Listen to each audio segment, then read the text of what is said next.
Well, I hope your Monday is coming along nicely. At 11 o'clock this morning, the National Hurricane Center declared we have our newest named system, Tropical Storm Erin. And this thing is over on the eastern side of the Atlantic. It is like 3,000 miles away. It's got a long way to go before it comes anywhere close to our interests, but we're going to be watching it, and I'll show you why here. You'll understand. So far, you see it's the 5th named system of the season. We've had only tropical storms so far. This one, Erin, is forecast to become a major hurricane. That's what the Hurricane Center believes as of 11 o'clock Monday morning. All right, as we look across the Atlantic, there's an area up here that we're keeping an eye to. There's a 10% chance of development with this as it kind of drifts along. This one also with about a 10% chance of development. Just a couple waves of low pressure. But then we have this new system over here, Erin. These are the Cabo Verde or Cape Verde Islands. And you can see this area of convection already showing some organization. Notice the clouds spiraling out in a clockwise fashion as you look at some of those clouds kind of twisting again. See it kind of doing that. While at the surface, those are upper level clouds venting out a little bit. So that's high pressure aloft. And then at the surface, we've got that low pressure tightening up. This is a tropical system. This is our new Tropical Storm Erin. Right now, maximum winds just 45 miles per hour, gusts close to 60 miles per hour, and it is moving along at a really good clip. Right now, west at about 20 miles per hour. You can see it's about 280 miles west-northwest of the Cape Verde Islands. I was taking a look. It's westernmost island. It's located about 180 miles or so from the tip of that, but this system is moving along very quickly off to the west, and eventually it is likely to turn more to the northwest. Now here's Bermuda, here's Norfolk. We're going to be watching this a lot. It's a long way out.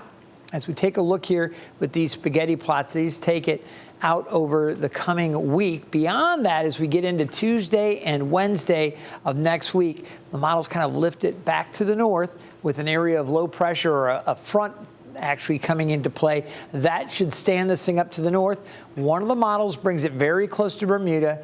Another one of the models, a European model, carries it a little farther to the west, and I'll show you those as we go along here. You take a look at the official forecast track for Erin, and you can see how the Hurricane Center does show it strengthening. We'll see it gaining some strength as it moves along through Tuesday and Wednesday.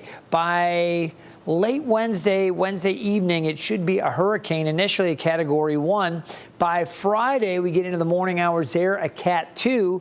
And if it behaves according to the Hurricane Center's forecast, it looks like it would be north of the Lesser Antilles, well to the north, but north of the Lesser Antilles as a major hurricane. Now, again, models from this point start to turn it more to the north. And if it swings farther to the west, obviously, folks, Turks, Caicos, Bahamas, they're going to be watching that carefully.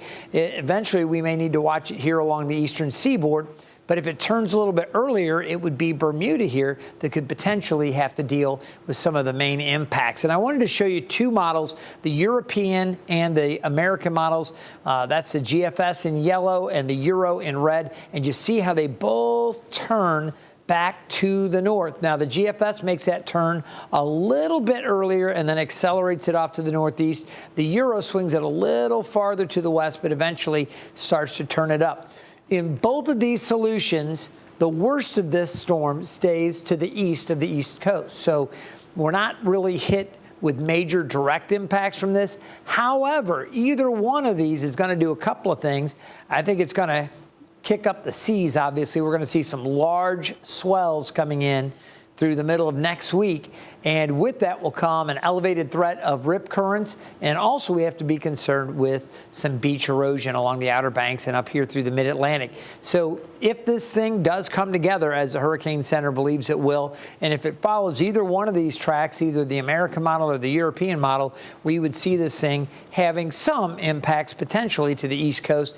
It looks like the worst of the winds would stay well offshore because the center here is still, you know, you can see hundreds of miles just offshore. So it's due east of us when it makes that turn. It's going to kick up the surf. Surfers here may love it, but it will also create potentially dangerous swimming conditions through the middle of next week. Again, The U.S. model here carries it off to the northeast pretty quickly by the end of next week, and the Euro a little bit farther west of a track and then a gradual turn to the north. Eventually, it will accelerate. Now, I want to show you one other thing. You see these yellow lines here. This is indicating low pressure or a frontal boundary here, helping to turn this system off a little earlier.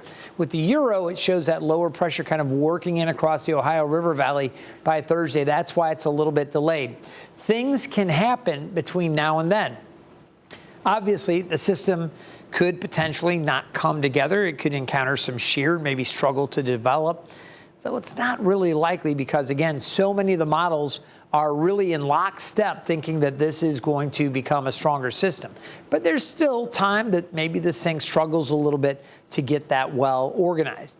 All right, then you think it could be farther south. It could turn farther to the north. There's a lot of question out. We're still talking 10, 11 days or so with this being out that far. So a lot can happen. Maybe the front doesn't get here and the U.S. model brings it closer to the coast. Maybe it arrives earlier and this is nowhere near us. Or the European model here showing that next area of low pressure arriving here as we get into the late part of the week. That would be that slower turn. So some things could happen for sure. You definitely want to stay tuned. For now, we want you to know that Tropical Storm Erin has developed as of 11 a.m.